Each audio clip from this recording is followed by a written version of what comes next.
8 ഗുളിക അപ്പം തന്നെ തന്നു കഴിക്കാം. അപ്പം നമുക്ക് ടെൻഷനായിരുന്നു, ഈ 8 ഗുളികയും ഒരുമിച്ച് കഴിക്കാനുള്ളതാണോ. പലരും മെഡിക്കൽ കോളേജിൻ്റെ ചികിത്സാ പിഴ 2020 ഈ അസുഖം കണ്ടുപിടിക്കുന്നത്. അന്ന് ഇതുപോലൊരു നെഞ്ചുവേദന വന്നാണ് ഹോസ്പിറ്റലിൽ പോകുന്നത്. അപ്പോൾ അന്ന് ആ ഡോക്ടർ പറഞ്ഞത് ബിപിയുടെ ടാബ്ലറ്റ് എടുക്കണം. എനിക്ക് തോന്നുന്നു അത് ഈ പ്രായത്തിൻ്റെ ഇതിലായിരിക്കും പറഞ്ഞത്. പിന്നെ പറഞ്ഞ് ടെൻഷനൊന്നും അടിക്കരുത്, ഇങ്ങനെ അങ്ങ് കണ്ടിന്യൂ ചെയ്താൽ മതിയെന്ന്. പക്ഷേ കാര്യങ്ങൾ ഇങ്ങനെ കൈവിട്ട് പോകുന്നു അന്ന് വിചാരിച്ചില്ല. ഇപ്പോൾ 2026 കഴിഞ്ഞ മാസം ഉണ്ടായ നെഞ്ചുവേദന വന്നിട്ട് കുറച്ചധികം നേരം നീണ്ടു നിന്നു. മാത്രമല്ല ഇടത്തെ കയ്യിലോട്ടൊക്കെ വേദന ഇറങ്ങിയിട്ടുണ്ടായിരുന്നു. അങ്ങനെ ഉടനെ തന്നെ നമ്മൾ ട്രിവാൻഡ്രം മെഡിക്കൽ കോളേജിലോട്ട് പോയി. അവിടെ പോയി BP ചെക്ക് ചെയ്തപ്പോൾ 190 210 ഹൈ BP ആയിരുന്നു. റെഡ് സോണിലായിരുന്നു. അവർ ഒരേപോലത്തെ ഒരു 4 ഗുളിക 8 ഗുളിക അപ്പം തന്നെ തന്നു കഴിക്കാം. അപ്പം നമുക്ക് ടെൻഷനായിരുന്നു, ഈ 8 ഗുളികയും ഒരുമിച്ച് കഴിക്കാനുള്ളതാണോ എന്നുള്ള ടെൻഷനായിരുന്നു. അപ്പോൾ ഞങ്ങൾ വീണ്ടും എടുത്ത് ചോദിച്ചപ്പോൾ അവർ പറഞ്ഞു അതിപ്പോൾ തന്നെ കഴിക്കാനുള്ളതാണെന്ന് പറഞ്ഞു. അങ്ങനെ ഞങ്ങൾ കാഷ്വാലിറ്റി കയറിയപ്പോൾ ഞങ്ങളുടെ കയ്യിൽ വെള്ളവും കാര്യങ്ങളൊന്നും ഇല്ലായിരുന്നു. അങ്ങനെ വെള്ളം ഇരിക്കുന്ന ഭാഗത്തോട്ട് ഞങ്ങളിങ്ങനെ പൊയ്ക്കൊണ്ടിരുന്നപ്പോഴത്തേക്കും ഡോക്ടർ ഞങ്ങളെയും തിരക്കി അങ്ങോട്ട് വന്നിട്ട് ഞങ്ങൾ വഴക്ക് പറഞ്ഞു.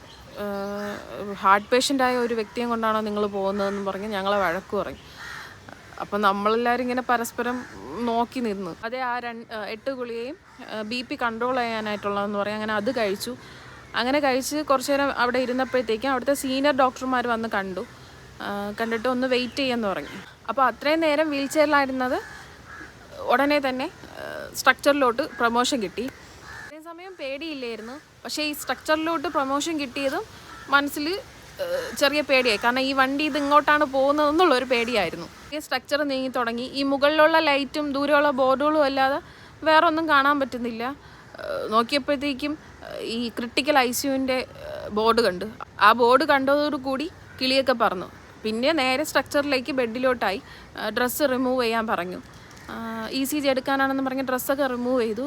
ECG എടുത്തതിന് ശേഷം ഈ ഫുൾ ഡ്രസ്സും റിമൂവ് ചെയ്യാൻ പറഞ്ഞു. അതോടുകൂടി ഉണ്ടായിരുന്ന കിളിയും പറന്നുപോയി. ഇരുന്നപ്പോഴത്തേക്കും 2 സർജറി വേഷത്തിൽ 2 ഡോക്ടർമാർ വന്നു. അവരെ കണ്ടപ്പോഴത്തേക്കും മറ്റേ കാലന്മാർ വന്ന ഫീലായിരുന്നു. കൂടെ തന്നെ ഒരു നേഴ്സ് ട്രോളിയിൽ വലിയ സിറിഞ്ചും മരുന്നുകളായിട്ടൊക്കെ വന്നു. ഈ ഡോക്ടേഴ്സ് വന്ന് എൻ്റെ റിപ്പോർട്ട് വായിച്ച് നോക്കിയിട്ട് ഇതൊന്നും വേണ്ട എന്ന് പറഞ്ഞ് ഇതാക്കുന്നു. പിന്നെ കാര്യങ്ങളൊക്കെ കൈവിട്ട് പോയതായിട്ട് തോന്നി. കാരണം സ്വന്തം ശരീരത്തിന് അവകാശം ഇല്ലാതായി പോയ നിമിഷങ്ങളായിരുന്നു. ആരോടും ഒന്നും ചോദിക്കാനുമില്ല, അവരൊന്നും പറയുന്നുമില്ല. ആ ഒരു അവസ്ഥ. പലരും മെഡിക്കൽ കോളേജിൻ്റെ ചികിത്സാ പിഴവിനെ കുറിച്ച് പറയുമ്പോഴും പക്ഷേ നമ്മളുടെ അനുഭവത്തിൽ നമുക്ക് നല്ലൊരു ട്രീറ്റ്മെൻറ്റാണ് കിട്ടിയത്. കാരണം എന്ന് പറഞ്ഞു കഴിഞ്ഞാൽ അവർ ബെഡ് കിട്ടാത്ത സ്ഥലത്ത് പോലും നമുക്ക് ബെഡൊക്കെ ഇതാക്കി തന്നിട്ടുണ്ട്. എനിക്ക് തോന്നുന്നു പ്രായം പരിഗണിച്ചാണ് അതവരും പറയുന്നുണ്ട്.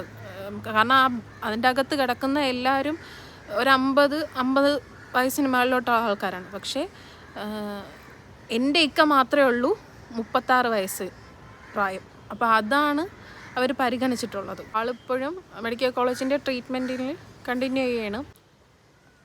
ആശുപത്രിയിൽ പോയി കാണിച്ചിട്ട് ഇപ്പോൾ വരാം എന്ന് പറഞ്ഞ് പോയ ആൾ 3 ദിവസം കഴിഞ്ഞാണ് പിന്നെ വീട്ടിലോട്ട് വന്നത്. ഇതിൻ്റെ ഇടയിൽ ഒരുപാട് ടെൻഷനും കാര്യങ്ങളൊക്കെ അടിച്ചെങ്കിലും ഇപ്പോൾ കുഴപ്പമില്ലാത്ത രീതിയിൽ പോകുന്നുണ്ട്. പിന്നെ വന്നിട്ട് എൻ്റെ ഇക്കയുടെ രോഗം ഞാൻ മുന്നേ ഒരു വീഡിയോയിൽ പറഞ്ഞിട്ടുണ്ടായിരുന്നു. HCM ഹൈഡ്രോട്രോപ്പിക് കാർഡിയോ മയോപ്പതി എന്നാണ് അസുഖത്തിൻ്റെ പേര്. 500-ൽ ഒരാൾക്ക് വരുന്ന അപൂർവ രോഗമാണ്. അങ്ങനെ ഒരു പ്രത്യേകത ഉണ്ട് ഈ അസുഖത്തിന്. നിസ്സാരം ഒരു നെഞ്ചുവേദന എന്നൊക്കെ പറഞ്ഞ് വെച്ചുകൊണ്ടിരുന്നതാണ്. 2020 ഈ അസുഖം കണ്ടുപിടിച്ചതാണ്. എന്നിട്ട് ഇതിനെ കെയർ ചെയ്യാതിരുന്നതാണ് ഇന്ന് ഈ അവസ്ഥയിലെത്താൻ കാരണം. അതുകൊണ്ട് നിങ്ങൾക്ക് എന്തെങ്കിലുമൊക്കെ ഇങ്ങനെ ബുദ്ധിമുട്ടുകളുണ്ടെങ്കിൽ പെട്ടെന്ന് എന്താണെന്ന് കാണിച്ച് അതിനൊരു തീരുമാനം എടുക്കുക. അതിനെ ചികിത്സിക്കാനുള്ളതാണെങ്കിൽ അങ്ങനെ ചികിത്സിക്കുക. നമ്മൾ തന്നെ നമ്മളെ കെയർ ചെയ്ത് മുന്നോട്ട് പോവുക. പുതിയ വിശേഷങ്ങളായിട്ട് വീണ്ടും കാണാം. ബൈ.